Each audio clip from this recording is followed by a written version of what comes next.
Dr. Cheryl Bauman is my guest, and her new book is entitled Just Say It, and it's a book about the power of spoken words.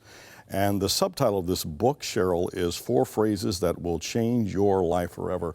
I love the book, love the whole idea of communication, love the theme of putting one good word next to another good word. Why did you write this book? You obviously teach communication, you are a communicator. Why did you write this? I wrote this book because I've been 25 years in education, and I'm a mom, and I'm also a wife and a friend. And so what I've been noticing is our communication in our world is changing. And some of us are getting better at it, and some of us are not getting so great at it. And I've also noticed that there's been people that are becoming more isolated due to social media. And I ask in the book too, is social media really making us more social, or is it making us less social, right? And so I've been noting as well that people are more on their devices than having face-to-face communication. We're all looking down now, Right. as opposed to looking up and engaging people. Exactly.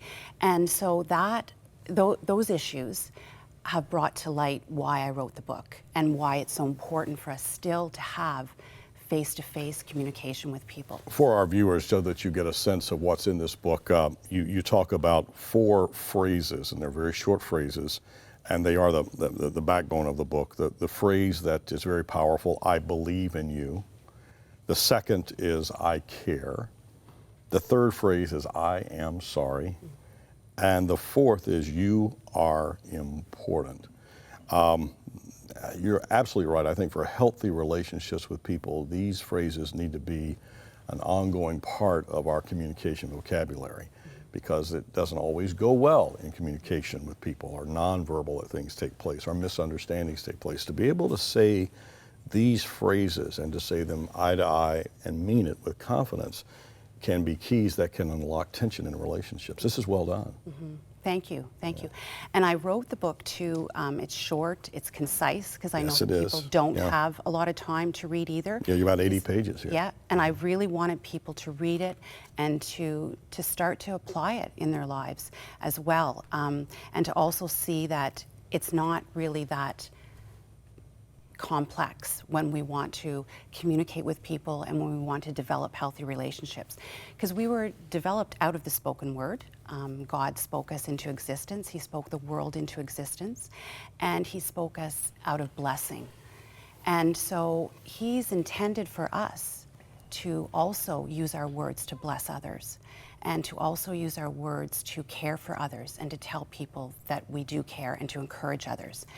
And in the Bible, Paul talks a lot about encouraging others, and he talks about it during a time when he was even in prison, right? So he was going through very, very difficult times, and still realized the power that was in words, and realized the power that no matter the circumstances, that we still must encourage others. Words have the power to win us over or to wound us. They have the power to bless or to bruise. Words have tremendous power, not just the words, but how we say these words.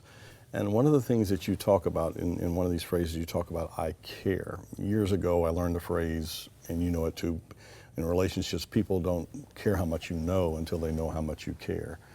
The words I care, why is that so powerful? It's just 2 words, 5 letters with a space in between the words. Why is it so powerful, I care? I think what it does with people is it really lets people know exactly what you feel about them. And sometimes in our society we're so busy, and we try to show people that we care, but to actually come right out and say, I care, it's very, very powerful, because it lets people know exactly what we feel about them, and it lets them know that we were there for them, and that we're there to encourage them. And I share in my book, my husband and I went through issues in terms of infertility. Yes. And we lived in Toronto at the time. And a doctor said to us, I care. And when the doctor said that to us, it really broke down barriers. It also allowed us to open up to the doctor. It also made me realize this man does really care about my situation and about what my husband and I are going through. And so that's why I chose that phrase to put in the book as well, so that people would see that it's important to just use simple phrases in order to communicate powerful words. We don't have to use a lot of words to communicate. In the book of Ecclesiastes, it speaks of a role, Solomon writes about the preacher. And he says there, the preacher chose the right words, carefully communicated with carefully selected words. And the image I get, it's almost like with the words, it's like a finished carpenter with a little set of tools that can tap carefully a small nail into a very fine piece of furniture or a mantle. And it's that important, and in communication. He talks about the preacher, and it's important in the world of worship.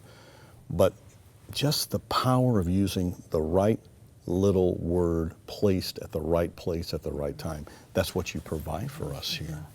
And you know, and we look at King Solomon and how he talks about there's power in the tongue, and how our words can either destroy people or they can build them up. And I think as ministers and as educators, as parents, whatever role we find ourselves in, we have the responsibility to build others up. That's truly what our role is in life. And the world also needs to see us as Christians in a different light, and they need to see us as being positive encouragers, and they need to see us as building people up with our words instead of tearing them down, because they're all looking at us.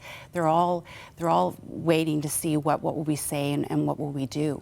And so we need to really every single day use our words and use the words that the Holy Spirit gives us. Right. To talk with people and to encourage people so that they can as well go on and encourage others too. Cheryl, let's talk about, we talk about in a pulpit or on a platform or behind a lectern or at a conference table. Let's talk about where words are most commonly spoken to the same people. That's when we come home. Mm-hmm. And you talk here in your book about speaking blessings, words that bless your children. Mm. Help us understand how that works and share with us your thoughts. It's so important. And God designed us to be people and creatures of habit. And he did this because he knew that when we speak positive words, that it hardwires our brains in certain ways. And it hardwires our brains so that when we hear a positive word, a different part of our brain lights up than if we hear a negative word. Mm. And so science is really backing up what the Bible has already taught us, right? And how God has designed us. And so when we speak positive words to our children, but genuine, it helps them to regulate their emotions. And this is proven in research as well. It helps them also to become better problem solvers. It helps them to become more confident. Right. It also builds up a relationship between parents so that when things maybe become difficult, or like I say to my daughter, we have a daughter who's in grade 7, and I say to her, Sarah, this is the most important job that I have in this earth. God has entrusted you to me, and I am your guardian here on earth. And so I need to ensure that when I'm speaking with you, that we speak to each other in respectful ways, that we speak to each other in ways that are going to help to solve a problem. And so when I'm talking with you about certain issues, it's my responsibility, and God expects me to be able to communicate with you in certain ways. And that will in all likelihood pass on to her children, should God give her that. I will tell you very briefly, years ago, 30 years ago, I read the book The Blessing by the late Gary Smalley.